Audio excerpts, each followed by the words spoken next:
Kan katanya kalau cerai itu harus ada persetujuan suami, hak talak tetap ada di suami. Apakah masa idahnya dihitung sejak ketok palu itu atau sejak tanggal diterbitkan akad cerai, Opung? Jagain biar tahu semuanya.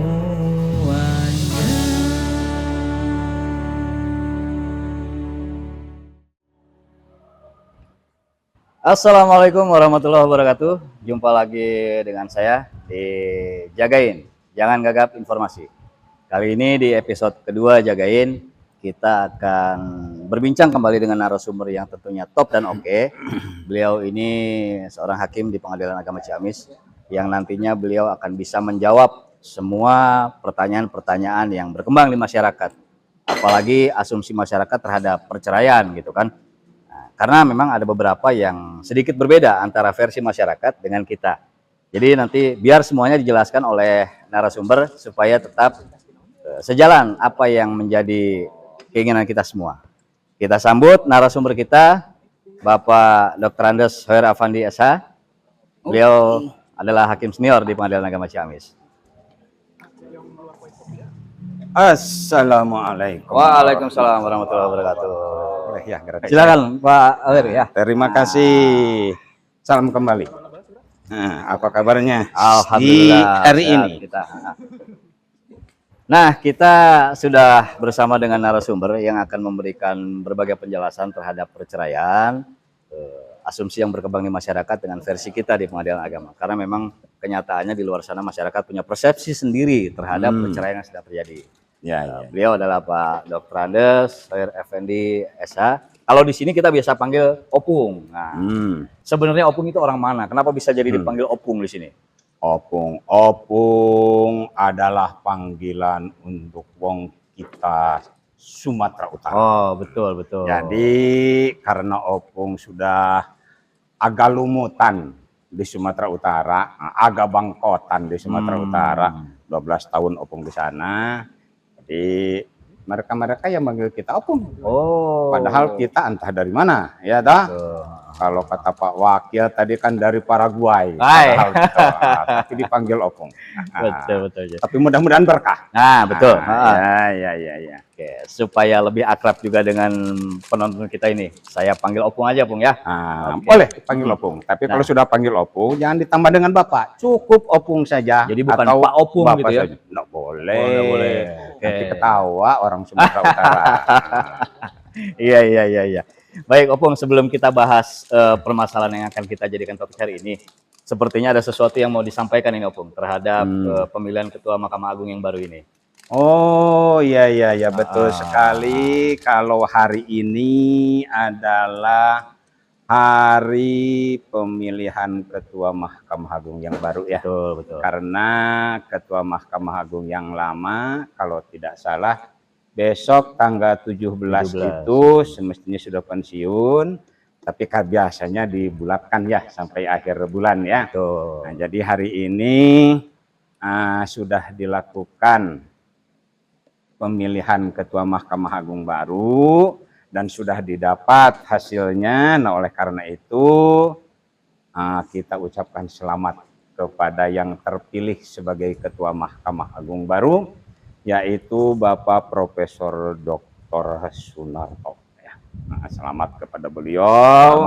Tentunya mudah-mudahan kedepannya Mahkamah Agung akan semakin sukses dalam menegakkan hukum dan luar keadilan. biasa. Amin. Nah, Opung, supaya kita lebih santai, kira-kira Opung mau pesan apa nih? Kalau Opung sih, kalau kopi biasanya kopi hitam tanpa gula, tapi jangan dikacau.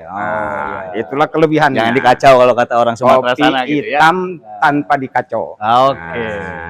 Gitu. Berarti ini termasuk dengan salah satu sajian kita, Opung. Kita punya kopi tubruk namanya. Kopi tubruk ya. Jadi kopi tubruk itu konsep pikiran terbuka untuk kalian, gitu. Jadi mudah-mudahan apa yang disampaikan di sini bisa membuka pencerahan kepada masyarakat semua. Mudah-mudahan. Sambil menunggu ya, Opung ya, kita sambil berjalan gitu kan. Nah, ini terkait dengan tupoksi saya di lapangan, Opung. Ketika saya melaksanakan tugas itu terutama ketemu dengan para pihak.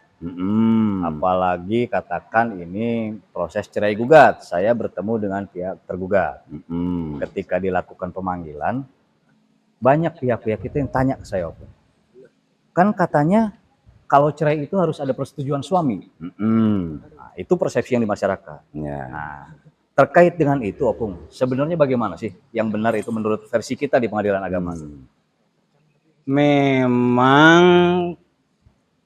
ada di sebagian pendapat masyarakat ya yang menyatakan seperti itu. Ya, sehingga kalau seorang istri dia tidak punya hak, ya seakan-akan tidak punya hak untuk bercerai. Nah, begitu. Kenapa? Karena yang punya hak bercerai konon katanya cuma suami saja. Suaminya saja. Sehingga kalau tidak dari suami, tidak sah. Belum jadi, masih tetap suami istri. Nah, padahal sebenarnya di dalam peraturan yang ada, teristimewa untuk pengadilan agama, kan gitu, bahwa perceraian itu bukan hanya sekedar hak suami saja dan tidak perlu persetujuan suami. Yang artinya kalau rumah tangga itu memang sudah tidak bisa dibaguskan lagi, rumah tangga itu sudah tidak bisa dirukunkan lagi, rumah tangga itu yang kalau kata wong sanan yang jauh di sana broken married katanya ya. Nah, ya artinya seorang istri punya hak untuk itu, sehingga dia diberikan jalan untuk mengadu ke pengadilan tanpa harus ada persetujuan dari suami sekalipun. Nah itu kira-kira. Tapi memang kalau pandangan masyarakat sampai saat ini ya seperti itu. Seakan-akan hanya suamilah yang punya hak untuk menceraikan istri, dan begitu pula kalau tanpa persetujuan suami katanya tidak akan jadi lah cerai itu. Oleh karena itu ini perlu diluruskan. Artinya bahwa berdasarkan peraturan yang ada, khususnya berkenaan dengan pengadilan agama, nah maka istri punya hak untuk itu. Itu kira-kira. Nah, itu berdasarkan penjelasan dari narasumber kita bahwa sebenarnya asumsi yang ada di masyarakat itu ya tidak bisa dipersalahkan juga, Opung ya. Tapi sebenarnya meskipun tanpa persetujuan suami sekalipun, perceraian itu tetap bisa terjadi. Gitu. Nah, ditambah lagi nih, Opung, ketika saya ke lapangan itu bukan hanya sekedar kan harus ada persetujuan, tetapi juga kenyataannya kalau misalkan setelah saya panggil, saya berikan surat panggilan, saya minta untuk hadir di persidangan, si tergugat ini nggak mau hadir karena kalau hadir dia dianggap mau bercerai. Jadi kalau saya nggak hadir perceraian nggak sah kata dia tuh gitu. Nah itu gimana, Opung?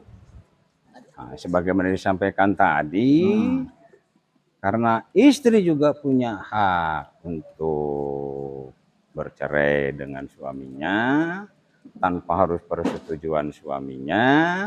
Nah, oleh karena itu sekarang si suami itu mau hadir ke pengadilan atau tidak hadir ke pengadilan, ya tetap aja hak istri tetap berjalan sesuai dengan kehendak daripada yang diharapkan oleh istri. Sehingga ya kalau si suami datang berarti memang di situ nantinya bisa dilakukan dulu upaya perdamaian antara suami istri itu. Kemudian kalaupun si suaminya itu tidak datang, ya proses tetap bisa berjalan. Bahkan bisa putus tanpa hadirnya si suami. Nah, oleh karena itu si suami ya meskipun dia tidak hadir tidak menghalangi untuk tetap terjadinya perceraian apabila si istrinya mampu membuktikan kalau rumah tangganya itu sudah sedemikian rupa. Itu dia. Iya. Nah, ini mulai menarik ya topik bahasanya. Jadi di mana menariknya? Di mana menariknya? Nah, ada persepsi seperti itu. Pokoknya kalau saya nggak hadir, Pak, hakim itu nggak punya hak apa-apa untuk menceraikan. Kan saya suaminya. Tapi kan memang kadang-kadang ya itu tadi ya, Opung ya, asumsi yang berkembang di masyarakat itu kadang-kadang kita sendiri pun sangat terbatas untuk memberikan pemahaman hukum karena memang kita kan harus pasif. Kita Ya. tidak punya kewenangan untuk secara gamblang memberikan pemahaman hukum kepada masyarakat kecuali memang kita dilibatkan oleh pemerintah setempat untuk ada upaya pemahaman hukum seperti itu. Nah, ini sambil dinikmati hidangannya Opung. Silakan kopinya dinikmati dulu. Jadi kopi ini Kopi tubruk. dikacau enggak tadi ini? Enggak dikacau. Kalau enggak dikacau sesuai dengan selera Opung. Hai. Nah, Oke, kopi kita dulu. coba Nah. nikmati kopinya dulu ya. Oke. Bismillahirrahmanirrahim.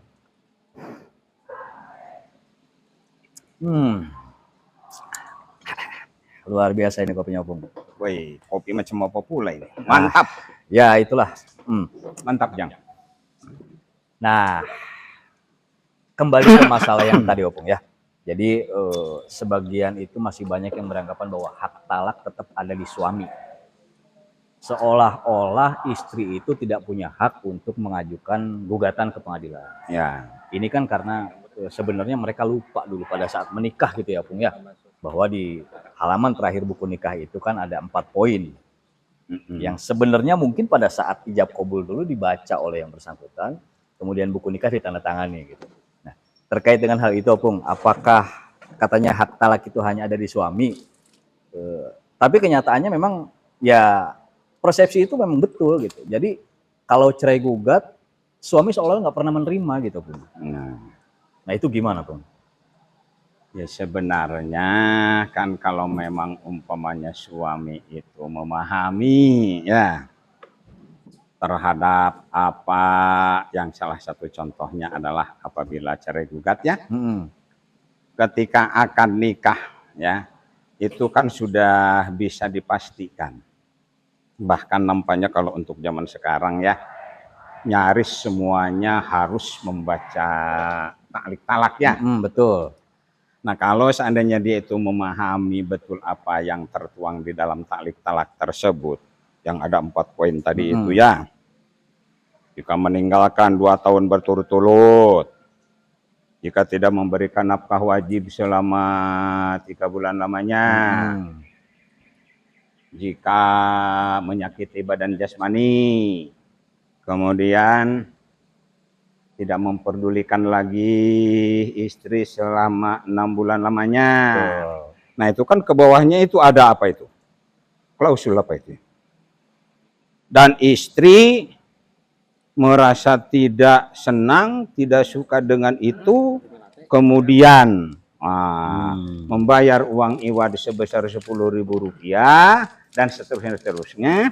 Nah maka di situ si suami atau pandangan masyarakat mestinya harus sudah bisa memahami kalau sebenarnya si istri ternyata punya hak untuk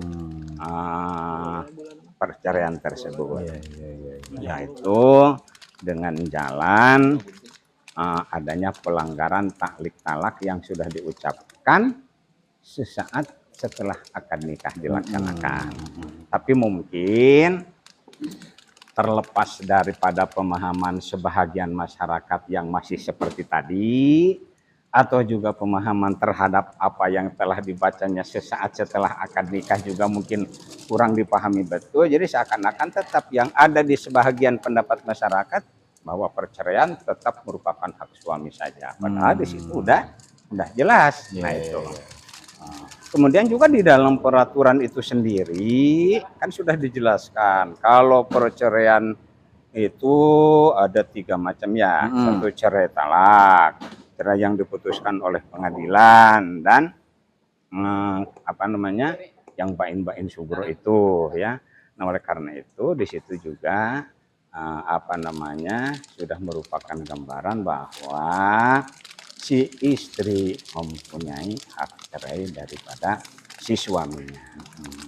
Demikian mungkin juga itu juga dikarenakan pemahaman daripada kebanyakan masyarakat barangkali yang juga belum sampai terhadap hal itu, ya akhirnya pandangan sebahagian masyarakat yang seperti tadi terus berkembang sedemikian rupa sampai sekarang ini. Nah oleh karena itu mungkin ya merupakan tugas kepada lembaga-lembaga tertentu, apakah itu pengadilannya, apakah itu pemdanya, apakah itu mungkin kemenagnya gitu ya, untuk melakukan penyuluhan hukum untuk memberikan pemahaman-pemahaman kepada masyarakat tentang hal itu. Nah, sehingga nanti diharapkan ya ke depannya masyarakat semakin paham tentang itu, dan dalam rangka penyelesaian perceraiannya sudah tidak lagi diselesaikan secara di bawah tangan atau apa bagaimana, tetapi semuanya diselesaikan berdasarkan jalur yang telah Tentukan sesuai undang-undang Opung ya. sesuai undang-undang yang berlaku. Nah, itulah ya bahwa meskipun hak talak ada di suami, tapi ketika seperti tadi disampaikan oleh Opung ya, masyarakat ketika akad nikah, apalagi zaman-zaman sekarang anak-anak muda itu ketika menikah membaca sigla tali talak dan ditandatangani, harusnya mereka menyadari bahwa secara tidak langsung sudah memberikan kuasa kepada pengadilan agama untuk menjatuhkan talak terhadap suaminya, gitu ya. Jadi jangan salah persepsi lagi setelah ini, gitu kan? Ya, betul. Nah ini juga Pung, kalau misalkan katakan satu perkara cerai gugat, kemudian sudah putus perkaranya, sudah terbit akta cerainya. Ternyata di kemudian hari kedua belah pihak ini masih memendam perasaan saling suka, Opung.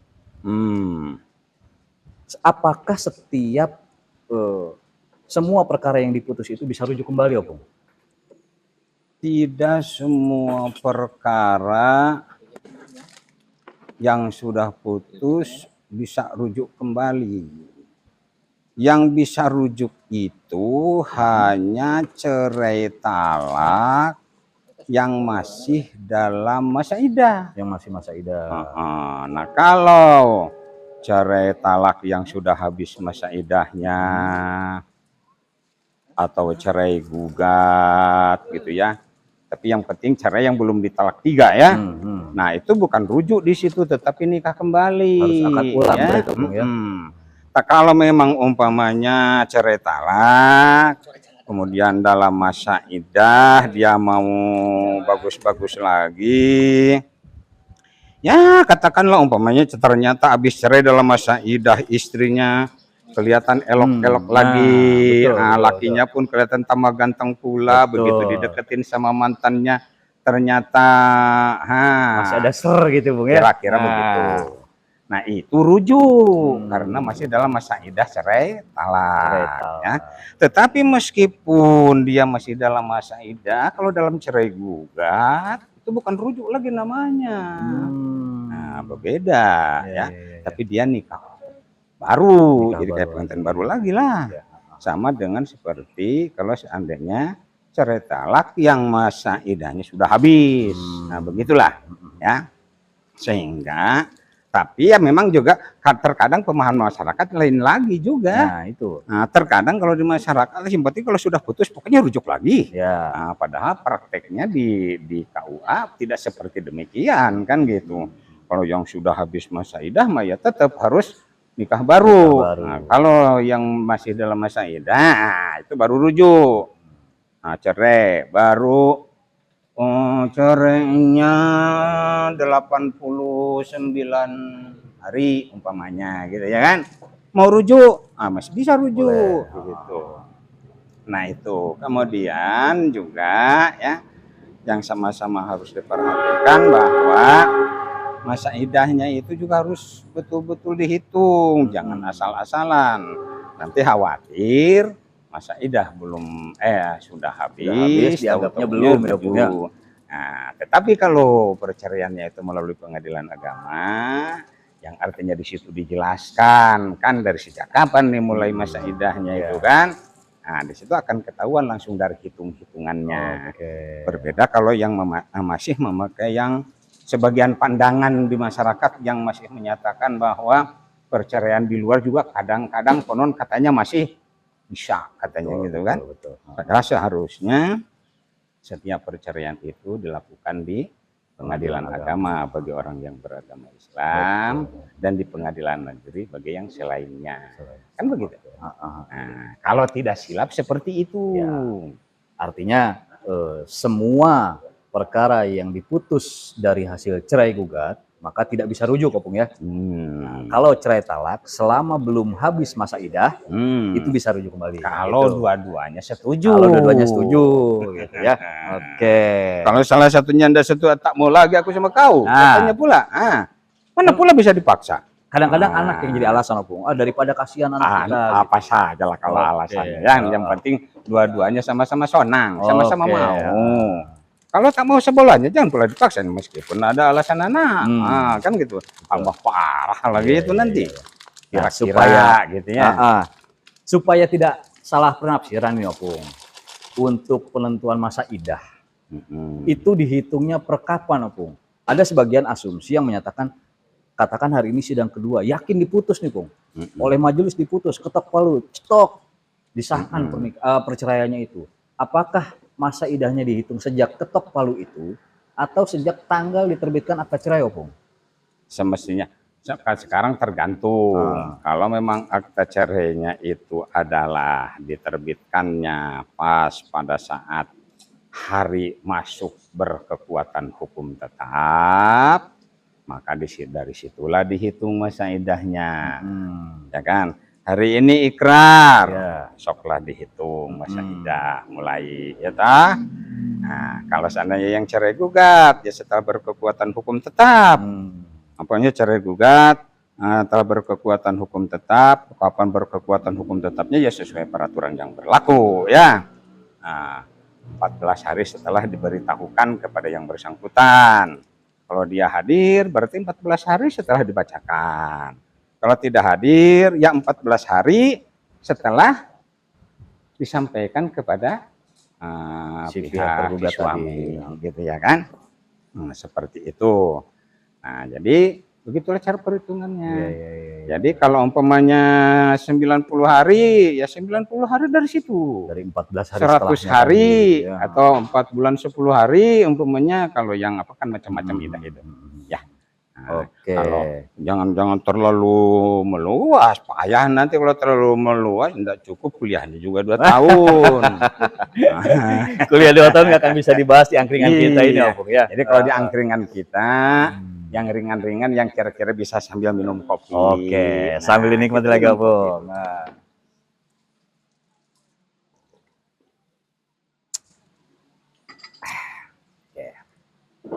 Nah, rumor katanya tadi itu tentang berbagai pemahaman masyarakat sehingga muncul versi mereka sendiri tentang ketika perceraian tanpa dihadiri oleh suami itu tidak sah, yang punya hak talak hanya suami, kemudian setiap perceraian bisa rujuk kembali gitu ya. Itu semua hanya persepsi di masyarakat. Tapi mudah-mudahan dengan adanya narasumber kali ini semua bisa dijelaskan dengan gamblang gitu ya. Dan itu bisa menjadi referensi buat masyarakat sehingga kedepannya tidak lagi berkembang penafsiran seperti ini gitu ya. Oke. Nah, ini mengingat juga kebetulan Opung ini kemarin dapat kabar menggembirakan ini Opung. Apa itu? Sesuai dengan hasil pengumuman rapat tim promosi Mahkamah Agung. Opung itu kan dipromosikan menjadi hakim di Pengadilan Agama Tasikmalaya Opung. Kira-kira kesan pesan apa yang bisa Opung sampaikan selama bertugas di Pengadilan Agama Ciamis ini Opung? Wih, kesan pesan macam yang sudah mau perpisahan sudah ditanya kesan pesannya ya. Yang jelas selama 5 tahun Juni, Juli, Agustus, September, Oktober 5 tahun 5 bulan lah ya. Banyak hal yang patut disyukuri di sini ya.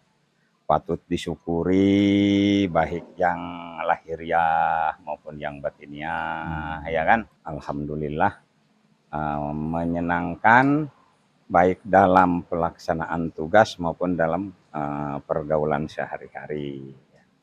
Dulu saya ketika pertama masuk ke Pengadilan Agama Ciamis itu saya berharap menjadi bahagian daripada suksesnya Pengadilan Agama Ciamis gitu ya. Merupakan bahagian daripada kemajuan Pengadilan Agama Ciamis. Tapi kami sendiri sebenarnya tidak begitu paham apakah tergolong kepada bahagian itu atau tidak. Nah, tapi alhamdulillah ternyata kami sampai 5 tahun lebih di sini. Ya, harapan kami ya tentu saja ke depannya Pengadilan Agama Ciamis akan jauh semakin maju. Nah, kalau selama ini kan kita belum mendapatkan WBK, WBK-nya juga kita dapatkan, umpamanya begitu kan.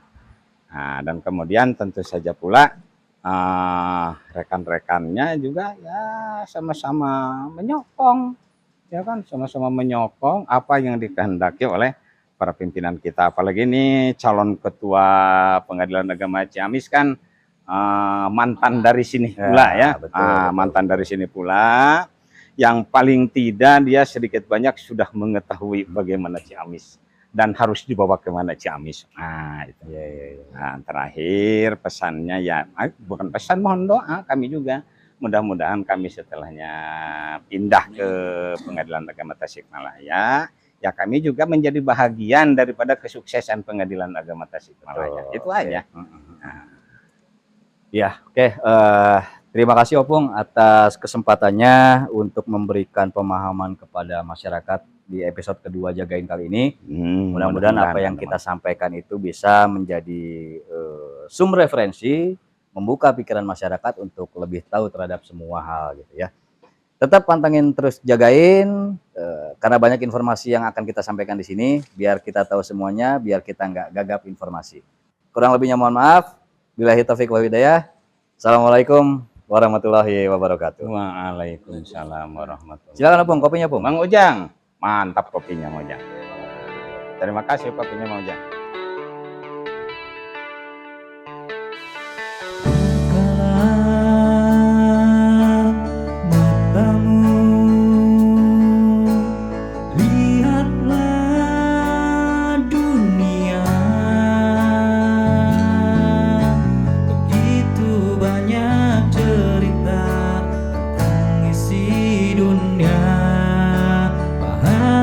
Atas semua kau akan bahagia. Jika kau hanya diam, kau akan tertinggal. Jika kau tak mengejar, kau kehilangan.